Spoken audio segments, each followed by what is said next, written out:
kwupụta okwu market ya so omezie so Peter kpagharịba maybe ego ọ na-eme expect man fiara aka Peter maka Peter ọ maka esi use ego ọ ha eti ego baba ha uru kpatara ji emecha election ahụ ụfọdụ na-eche ka ọ gafusibe ego na ọjụnwa gbụwa nkịtị si ndị mmadụ eje na war so Kenneth megide ife na gbasobe ya war because o believe na ka ebute ego ahụ ego mpụta akọ ga na-achọsi nsị ahụ check from living in bondage ọ ka na bondage o butewe ego kịta we move kita ba oge abara NDC nyocha ADC Peter batakwa ADC Peter abaho ADC by choice on negotiation mana go batakwa funa ADC funa na ife na ebuoke ka na eba oge no jinwa poro ha maka na ihe chọrọ ka e were article ọ dịrọ possible o jinwa poro onwe oge ọ pụrụ onye egbe Kenneth iwe since ihe a na-ewe iwe since na ebe ebute ego na ọ dị ha emesa videos afro be obu ndị ogene je ebe article a na-akụrụ ego na agba ego oge ya article pụtara ebunye ya ego o ebede ego ara Peter Obi every day ọ na-adị na TV ekwu Peter Obi Kenneth o nwere ego ije TV station ọgwana mmadụ na-akwụrụ ya ụgwọ of course mmadụ na-akwụrụ ya ụgwọ maka ego TV station abụkwa 1000 ọkwa million a sị ngo nwere ego ije TV station mmadụ na-akwụrụ ya ụgwọ so megide mana latest na nke na-ekwu maka Peter gbara ya akwụkwọ o nwere onye ọ kpọrọ ọsọ ọbụnike nwoke Anambra echefuna m afọ ya ọbụnike metụta afọ ya kịta so ọ sị na ọbụnike si ya mana ọbụnike jikwa TV yesterday wee sị na asị na agwa ya the ihe mere obodo na ancha no bụ na WhatsApp group ha na nke article so the WhatsApp group na blast broadcast list so send the ife there Kenneth reinterpret also Kenneth nya weta ebe nya kwuru karị nya nwara perform politics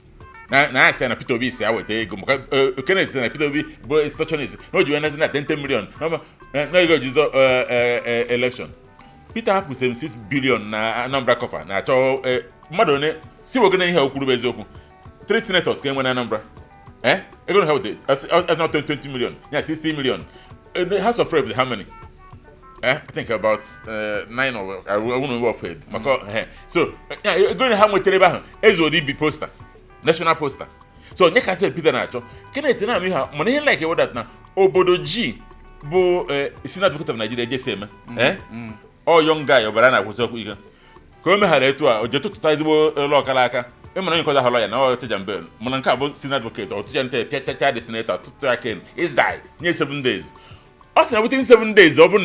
na apologize je retrieve je na TV station je anụkwa 5 billion ego gbagara m unu court mgbe ha ize jacket sorry crook ka ọ ya izin je meet ya na court unu ejize Peter egwu Peter unu na-akparị ahụ Peter mgbe ahụ ọhụ Peter Anambra State nwere obere ọnụ everywhere Peter Naketa apụta bụ all Peter Nigerians na behind him people are running around him and that man ifuru otofego level ya ihu na-eme je kita na court ije kọwa anụ maka iru ịkọ ọpụtago onwe ka chọrọ okuje ma kirikiri so in next sense Peter abro your mate Kenneth Okonkwo Peter akikwa happy aka kita ha yoge happy aka no je kawazie kwisi no station is come no criminal no NDC criminality je no kowa no ni ikpe no kwisi na ebo ebechike okuma na 5 billion a na-ekwu okwu ya iche na overdose ka ị ga-eji chọọ igbu ụchịcha ma ọ bụ igbu anwụnta iweta hama 5 billion o nyere 5 billion ọkwa siri ume ya ezuru ya ume gịnị ị ga-emego na ka nyetụ obere nke ọ ga-abụ ọkwụọ onye nsogbu na akpa onye na-enye ego nye kan onye na-enye ego nyego di ya ọ n'ime ha na oge etu a na-akwado ịba kampen na onye a na-enye ego ga-asịkwa nwoke m na-ezighịkwa ọrụ ya je eji biko ọ dị very simple na otigo na Peter biko n'ihe ngwuru sorry aṅụ m igbo that day ekwere and Peter onye obi ume na ka ọ bụ ha nakịta asị ya biko na aka ya dịkwa ọcha na ọhụwụ ọ gbaghara ya sisi ha bụzie na nwa amadi ya ka onye ji ewere ndị ya zuo ike so ọ bụ na o mere isi ekweghị ọnwụ onye emit bụ obodo G enyanwa m onye na-ekwu onye emit bụ obodo G onye legal luminary ọhachi onye were I put it to you put it to you na o put gide to you eto yipụ kasọk gị ofu ihe mmaara bụ na ihe a bụ nwanne na nwanne ọ ndị Igbo enwekwara mgbe ọ ga-abụ ruo anyị nwa nọ n'ime obi ya tinye ọnụ ka ọ ghara ịbụ akụkọ mbe na oge nwaanyị ka oge nwoke na enwere etu ọ ga-abụ oruo ọ bụrụ na ama ha ụdị mgbe jiri ọka gbara ehi ọsọ kama agaghị Peter n'azụ mezizie ya ka a mara na ihe a bụ nwanne na nwanne maka na ọ bụrụ na emeghe ịma ihe o ji dị mkpa ihe a Peter mere bụ na ọ bụrụ na emeghe nwoke ọbụla pụtara nnọọ chọrọ ka o nwee like na comment n'ihe na onye ahụ ebido jide Peter kparịwa ya gwawe bụ oshi ị nwere ike ịgbara ya n'ụdị ọbụla ị nwere ike ime ihe ọbụla mana nke ịbụ ya oshi ndị mmadụ ebe ọ bụla m fụrụ vidiyo ahụ enene m onye m akwụghị nnu ihe ọ na-ekwugbu ekwucha ya enene m kọmentị ndị mmadụ dọm anya na ndị mmadụ na-achị nwoke m ka ezi ebe ijikwa anya gị na-ekwu ihe a maka na agbọghọ makarịa ibie ị na-ịchọcha ihe ị ga-akọ Pita ịpụ ya isi na Pita bụ onye oshi n'ụwa nke a na-ekwu ekwu na ojikwe mee nke a ejikwe tụtacha ego Labour Party ojikwe buru ya pụọ ojikwe mee n'ụdị na Pita enweghịzi ihe ọ na-arụ ka ọ gịnị maka na nwere ndị cross gụrụ na ọ bụrụ na ha arụghị ọrụ n'ụwa niile na agụụ ama mgbu ha na ezinụlọ ha ọ ka bụ ndị otu anyị ka na-agba mbọ ka amara etu a ga-echizu ụmụazụ ka echi nwee inshọransị ya bụ na ya bụ ihe ọ bụ eziokwu na amaara m na enwere mgbe ọ ga-agba oruo asị nna ka ha pụzie n'ihe a politiks ana m atụ anya na a ga-enwe out of court settlement maka na Kenneth Okonkwo na onwe maara na ume ezughị ume ihe ọbụla gbasara Pita ezughị ọzọ bụ na ndị mmadụ kịta na ịntanetị adịghị echefu ndị mmadụ anaghị eweta mgbe isi na APC bụ ya bụ highest mechaa batasi na Atiku bụ onye oshi nọ ikperima nọ nka nọ kọrọpt nọ wee towe Pita Obi tochaa ya wee na-achịzi azụ kịta na anụ wee kata ọkwa Pita Obi na-akwụrụkwa Atiku onye isi na onwe propensity for corruption afụrụ m vidiyo ebe Amechi na-abịa na nke Atiku ndị ọga na-abanye ime ndị ụmụ bọyị nọ na n'ihe na-eme ndị mmadụ welcome nyewa nọ na gate na-eme ihe na politiks echika ihe gbasara politiks o chikakwa maka ọ na-eme mmadụ onye fili na onye a bụ mmadụ ọ nakọta omewe ka ha anụ ya bụ na amaghị m etu ọ ga-esi dị mana ebetike enwe ihe chọrọ ịjụ ịma na ofu onye kwuo na anaghịgo vidiyo ebe m fụrụ ọ na-ekwusi na ọ bụrụ na Atiku enwetaghị ọ dịkọsị ọ bụrụ na o nwetaghị onye somebody from South East ka ọ bụrụ vice kama ya aga tiwelu APC mkpu somebody mụ na ya na-ekiri vidiyo ahụ wee mechaa sị na ọ dịkwa ka APC na ọ gbajaga ban ka ọ na-ataget maka na ọ gbaghana na ịmarụ iji nwere ọnụ warawara iji eme ha na o meghere na mokiri kpọbata gị etu ochi kpọbata renu n'ikekwe na ọkwa ambasadọ ka nwoke ma na-achọ ma ọ bụrụ na ime a mee na ka a gbabata ya na APC ka etu si efu ya bụ ọkwa m onye Igbo ka ọ bụ ka ọ nọmọ o nwere ife ndị mmadụ polisis agụtọrọ asị m gasị na ọ bụ onye Igbo ife emerụ Reno amamari ya 1/10 of it maka na Joe Igbokwo dị far better than Reno mana Joe Igbokwo has been dumped. Joe Igbokwo will make a better ambassador. Joe Igbokwo will make a better minister. Joe Igbokwo, but because no onye Igbo ka ọ bụ so Kenneth bụ erabu rosa there's no way Tinubu ya ji nye ya ife ya dị befitting ihe nwere ike inye nwe bụ nọ na akụkarị ụmụ kirikiri ego jiwe na-eri nri but outside it o nwere ife ọzọ ya emeri ya so he should understand na ọ dịrọ easy as onye Igbo nakwa na aka na-atụ ndị Igbo atụ ya egwu dịka onye Igbo exactly na ama mkpọbata ya n'ebe ihe dị agha mba nụnụ kpatara Atiku ji dowe ya na gate ya na gate na-anabata echikita ọsọ na Atiku ebe dị mitiro echi na ihe anụ maọbụ enye na Atiku ọsọ data na aja meeting wee negotiate wee sị ka enye ama echi vice maọbụ ka enye ama echi ọ ya sị gị na ya mana ya na akpọrọ ya jụọ ya asị ya wee sị na Amechi ga-eme ekukwe good vice na ọ bụ eziokwu na osi na South East mana onye Igbo na nwanne anyị si ya Amechi vice maka ebe a ka ndị mmadụ na ha eme ihe na kịta mana ofu ihe na m na-ene anya bụ na e nwere etu ọ na-abụ mmadụ mekọta ihe etu a ịnọkọta ụmụnna gị akpọ ụjọ osi nwoke m anya ọ dịkwaghị mma na nke a ịpụa n'ara so ya ụmụnna Kenneth kwesịrị ikpu ya nzukọ si ya nwoke m ịnọzikwa ya na enwere etu ọ dị biko gbatụnata aka ọzọ bụ na enwere ihe i kwuru maka Joe odo m anya na ya bụ nwa amadi ọ gbakwana mbọ na Lagos na APC na ihe gbasara otego na-eso Tinubu nwee na-atụ anya na ekwesịrị ịmago ihe a ga-emeri ya n'ụdị nwoke m ka ebulite ọnọdụ maka na enwere etu ọ dị na Joe n'onwe ya ji aka ya na-abịala dịkwa ekwu na mbọsị aka ghara ịgawazi ihe na ihe abụ ime obi aha bụ okwu echere Joe kwesịrị ịbụ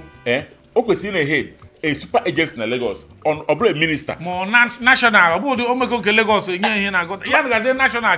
That's why he's super minister and super agency. Yeah, Joey Bokuno Kita bro. Like you said, pass maybe Lexus or Mote and Agakanike. Level on of question na APC is something tangible. Not because no Nibo. If also call Jonia, me also call Jeketa currency 10 Igbo governors in the and if I'm wrong, I can say good boy,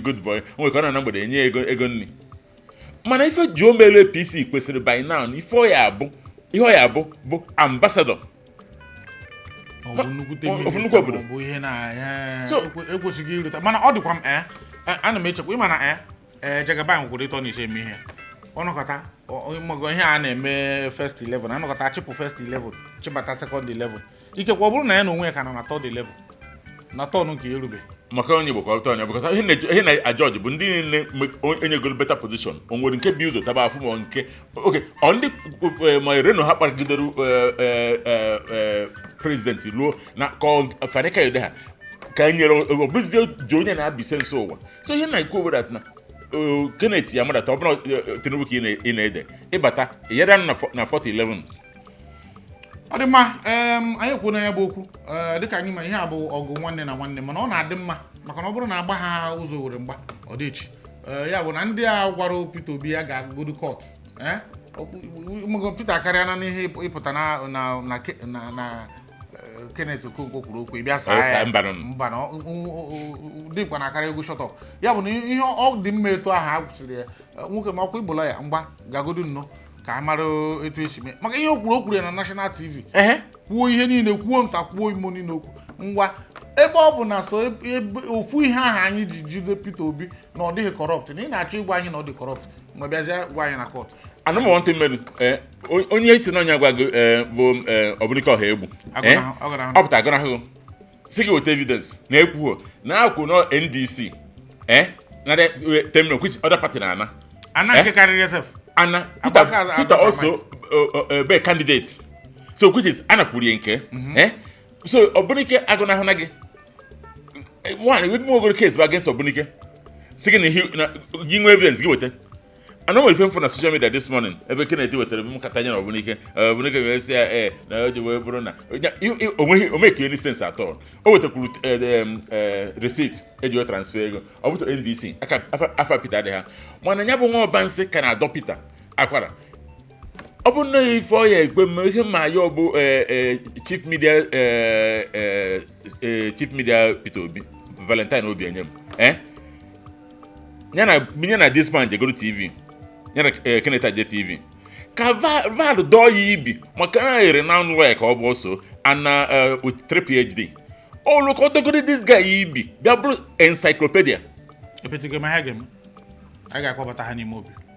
Imobi. Hey, you wanna mess with no that day. I got kwa hani mba. E man so no. Even when you can boss a new red card in on as well. Makiga ga sai hani. Unless no when you red card. Kan no in aro yem. E ga sai hani. So I got you to I get support bata. Val obinyem na Kenneth Okonkwo. No bụ na Kenneth ga-epick call maka enwe mma mkpọkọtara mgbe ahụ ọza katakọrọ kweze pick call.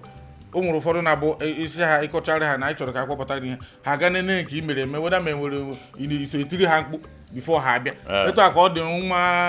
ụmụaka m ndị be anyị so Atiku mgbe ahụ kwetachara na anyị ga-atinyeze eruzie mgbe ọsọ aha agba ọsọ ya bụ na anyị ga-akpọ Val kpọọ Kenneth si aka asụgodo ya n'Igbo na asị na aka mma n'Oyibo ụnbịagodo sụọ ya n'Igbo ngwa ndị be anyị nwoke m gịnị na-esere iji n'ibe agwa mana Kenneth asụ Igbo ọ na-asụ afụgo m ọ na-asụ ọ na-asụ kama ọ na-ama nsụtụ Igbo ọsọ nsọ kabịa he's not living in bondage in Igbo no ọ da ha na-asụ Igbo no Kenneth na-asụ ọ na-asụ living in bondage ọkwa Igbo ka eji mee ha kama na imego n'ụfọdụ n'ime ha na-agba ha sọkọtazi echefu asụsụ Igbo anyị mana ọ bụrụ maka ịsọ ọ na-asụ mụ na enwego mgbe mụ na ya kparịrị nkata n'ihu n'ihu anyị mere ha na ọ na-asụ ebetike ụnadịa ka anyị kwado gee ntị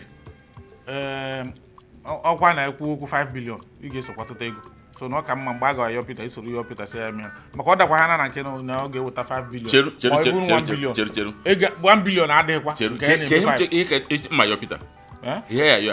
na ọ bụrụ na ayọ ya si yọta ya biko Peter ga nyọ gị na advance 5 billion na dịka opere mpe maka iche ka iyi na ọkpọgo gị mbụ Kenneth ya na-ekwu ofu Igbo ego ofu iyi na level gị national bụ 1 billion and ihe makọta go 21 so see on that case to 21 billion anyị ka ndị si na ịma nnọ mbọsị ọbụla anyị ga-ekwu okwu bara uru because ị na-agasa ihe agasa okay ị na-agasa ihe agasa hazienụ m kwuru nụ anọ m na-agụ ị na-agasa ihe agasa because onye isi ike na-adị mma mana ọ bụghị ụdị nke mgbe ụfọdụ ọ na-abụ ịpụta like this ịghasacha ihe niile a na-eme mbọsị ọbụla a na-aga ikpe bara uru ama mkpọgwụ because iru ebe ahụ ị nwere ike bido ọgụ mgbaka kedere na ndị mmadụ dị ụkọ ọ na-abụ okwu ekwesịghị okwu itufu biko ka emesịa na ya dịbanụ Opurobios Igwe Ejenga